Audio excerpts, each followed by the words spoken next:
Hey Alex, how you doing today? Hey, what's up, Kelly? Well, I have another dead end. So now what is a dead end on Dirtnap City? These are things that aren't people that aren't around anymore. So they're interesting dead things, I guess. Um, Traditions, technology, businesses, sayings, right? Any of the above. buildings, Buildings. Yeah, last time what did we talk about? photomat. It's a building. Yes. And Alex told me something that blew my mind, and this is one of many things. So go listen to the episode, but he told me that the photomat buildings still exist. A lot of them do, and now they're like coffee shops. Yeah, kiosks. You can't go inside. Well, They unless won't, you work there. they won't let you inside.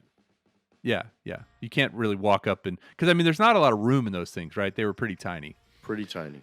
But if you see a like a snow cone or a cotton candy or a coffee or ice cream kiosk in the middle of a parking lot, odds are pretty good it might have been a Photoshop photo. It might have been a photo mat at one point.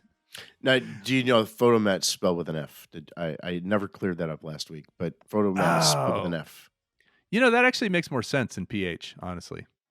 I think it was spelled with an F. Yeah. Yeah. Yeah, yeah, I think you're right. I think you're right.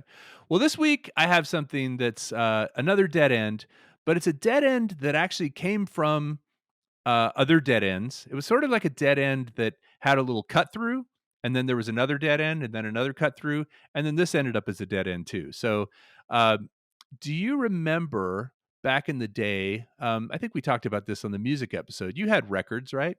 Love my records and I love my Yeah. record player. Yeah, it had a sound to it. And then, of course, today everything is streaming. But there was a middle ground. You also had floppy disks, right? I did both sizes. Yeah, yeah. Well, Was it yeah. I only had. five and a half? I think it was a 3.5 and a 5. Yeah. Yeah. The And first what ones were the big ones, the verbatims. I believe the funny thing about the 5-inch floppy uh, is well, the funny thing about the 3.5-inch floppy actually is that it wasn't actually floppy. It was encased in plastic, whereas the 5-inch verbatim discs, floppy disks, were actually floppy. You could bend them, right? They were in paper. The other funny part about floppy disks is even though they haven't been around and nobody who was born after 1990s probably ever seen one, they still are the icon for when you want to save something. It's a picture of a floppy disk, right? Right? That's right. That's right. It's like the picture of an old telephone, as the telephone icon. Yeah. Well, as I said, in between records and streaming, in between floppy disks and cloud storage, we had these things called CDs and CD-ROMs. Mm. Now, I think everybody probably knows that CD stands for compact disc. Um, and but do you know what the ROM part of CD-ROM stood for? That was a computer one. Read only memory. Yeah, yeah, because you could only, unlike a floppy disk, which you could write to, you could only read data. The data got put onto it in the factory in the replication center, and it was interesting. It was a little piece of 1.2 millimeter thick polycarbonate, and it had these little things called pits in it, and those pits were actually written and read by a laser. Now they were almost like, a record, actually a groove of a record has little bumps that the needle moves. They were almost like that for light. Hmm. Laser. Yeah, laser light would read them and write them. Now, it was a huge, huge, huge improvement over records in that they didn't get really they could get scratched, but it was a lot harder to get them scratched. They also, had a little bit less noise, like a sound to noise ratio, but the big, big thing, Alex, about why CDs took over for records in the music industry was they could hold a lot more music. Now, you remember a standard record, 12-inch, 33 RPM vinyl, had a playtime of 22 minutes per side, and you know what a CD was? Was it like an hour and a half? 74 minutes. Hmm. So, 24 yes. minutes. Yeah, now an hour and 14 minutes. So, I mean, more than double the total side, and you didn't have to flip it over. You could also switch between songs very easily. You could put it on Oh, shuffle. man, let Remember me the tell you. shuffle? Did you ever have a CD player with a Do shuffle I remember feature? the shuffle? I insist on shuffle. In fact, even today when I'm listening to playlists, I insist I don't tell me what order these songs need to be in. I want to play them. I love randomness in life. I love the idea of just it could be anything. It could be any one of these 8 songs. Right, right. Any one of these 74 minutes of music. And and what was kind of more interesting about that was the CD players that had a 5-disc changer, or there were even some I think that had like a 10-disc magazine. Did you ever have one of those? Well, not only that, but later in probably at the end of CDs, I didn't have anywhere to store these things. So I just got a 100 disc changer, and that's where I stored all my CDs in the 100 And disc did you just changer. run it on shuffle all the Of time? course. Of course. So so you could have, big band playing and then 2 Live Crew and then, Rush. I mean, what was in your I guarantee all 3 of those things are in the hun I think they're still in the 100 disc shuffler because I don't need any either one of those things anymore, the CDs or the shuffler, but my wife doesn't throw anything away. So, I'm so sure you I still have the have a 100. 100-disc shuffler somewhere around? I think the 100 disc shuffler is probably 15 feet away from me right now. Okay. Well, you should break that thing out over the holidays and just put it on shuffle and just, talk about memory lane, right? Sure, sure, or I could just, not do that and just do a stream these things, you know? Yeah, yeah, but there is something about that mechanical noise when it would change the disc. Like, I only had a 5-disc tray. It was a rotational tray that would move them from disc to disc. You remember that noise? There's that little bit Oh, of pause. very mechanical noise. And I also remember the idea of wondering how random it actually is. Like, really? Right. I'm getting 3 Peter Gabriel songs in a row? What are those odds? It turns out that randomness doesn't mean that you're gonna get one from each CD before your next one. Randomness truly means that sometimes you can get a run of 3 or 4. Yeah, yeah. It's like if you flip a coin 50 times, it's not gonna be 25 and 25, That's you know? right. That's right. It might be, but it might not be.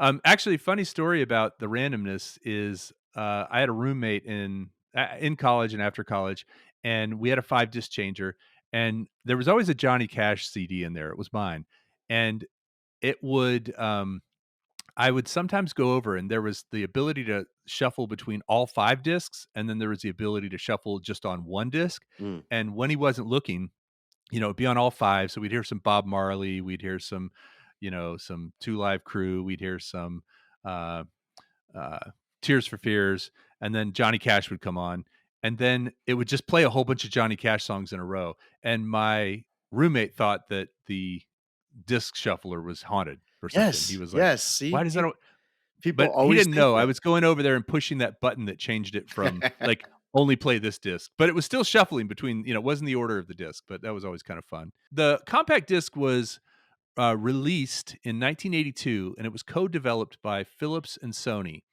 And it was, again, originally designed to, just do sound, all that kinda thing, and then it became the CD-ROM, as we talked about. Now, a CD-ROM could hold 680 megabytes of storage as opposed to 1.4 on a floppy disk. I mean, think about that. That is a lot more than 1.4. I go to a lot of, sporting events, as you've established earlier, and one of my favorite giveaways ever was at a Houston Astros baseball game. They gave away, uh, they gave away a CD-ROM of the baseball encyclopedia, which is this, I don't know, 3,000 page book that has every single player that's ever played the game. And I remember Wow. they just gave this away, and I just thought, this is like Wait, a to every fan that came in? yeah, Oh, it wasn't like a big prize. It was a door prize. It was a if you show up, it was kinda like one of those fans that you get to fan yourself, but it yeah. was a Or CD. usually it's a T-shirt or a bobblehead or something. But I loved that because I frequently would buy those baseball encyclopedias just to keep them more up to date. And this was just something I could slip into my computer and look up any player that ever played. It was my favorite giveaway ever. Did you ever put it in your 100 disc changer to see what would happen? This was a it was a no, it was just a legit CD-ROM, right? Yeah. It wouldn't just automatically start spewing out, baseball stats during the during the No. break, No, no, no. um, in between Johnny Cash songs. Well, then if you liked that giveaway, I gotta ask you, do you remember the time and all our listeners, if you're over the age of 40, you'll probably remember this, free CDs that would come in the mail from AOL. yes. You've got mail. Oh, they would mail those out to so many people. I mean, there must just be so much landfill of CDs of AOL, but I think those have actually become worth some money, haven't they? If you still have an original one? Yeah, especially the original ones, and they would give you a certain number of hours for free. Remember back in the early days of the internet, you would pay by the hour. So you could get like 250 hours of free internet surfing, which was Yeah, a lot yeah. because there wasn't a lot to surf back then. Right, but everything loaded so slowly that Yes, that you it's might see three pictures and there was no video, right? It was just like text and pictures, and so that would take right. forever. Once I got through cresttoothpaste.com, I was out of ideas. Speaking of, like, lots and lots of these in the landfill, do you know the most purchased CD of all time? Music CD? Yeah, Is this a music? Is this music? it's an easy one. Is it The Dark Side of the Moon? No, most purchased. Most people liked it. I'm just saying that because that's one of the biggest selling albums of all time. Just it's been on the charts for like 50 Okay, years. think of the '80s and when CDs were really Uh, popular. Thriller? Yes, yes.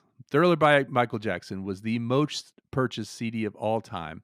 And because of that, I'm going to close out this dead end episode of Dirt Nap City with a poem. And at the end, I want you to tell me if you think I wrote this or AI wrote it. So, you ready? Hmm. This is called Ode to the CD-ROM. In a plasticky shell, a rainbow disc, a silent symphony, a data kiss. CD-ROM, a relic of the 90s bold. Whispers of knowledge, stories untold. Once a marvel, a futuristic gleam, holding gigabytes of digitized dreams. Software suites, encyclopedias grand, games that pixeled worlds in your hand. Modem screech, a dial up prayer, downloading treasures, byte by byte rare, cracking the case, a ritual of yore, anticipation's hum, hunger for more. Spur, spin, and whir, a laser's keen eye, unraveling secrets painted in the sky. Music on loop, pixelated delight, dancing fingers bathed in cathode ray light. Now a whisper in dusty stacks they hide, replaced by giants with silicon stride. But nostalgia whispers, a melody sweet of simpler times at our fingertips meet. So raise a disc, a toast to the past, where data waltzed and memories amassed. CD-ROM, a chapter forever enshrined in the digital saga of the human mind. I hope you wrote that, but I don't think you did. Thanks, Bard. Yeah, it was Bard. Bard's the Google equivalent of ChatGPT. Yeah, nicely done. They used pixeled as a verb and pixelated. So I Yeah, like that. yeah. Yeah, yeah. Pixelated My, delight. my favorite part Hashtag was raise a disc. now raise a disc. Well, that's the CD and CD-ROM. If you ever owned a CD or a CD-ROM, you feel free to reach out to us. How do they reach us, Alex? Not, and then the little at symbol, and Yeah, then dirtnapcity.com. you got it. Well, thanks, everybody. This has been another dead end episode of Dirt Nap City. If you enjoy these, we'll be doing these every other week. Go back and check out our Photomat episode, which would have been 2 weeks ago, I suppose. And we will see you in the next one. All right, bye.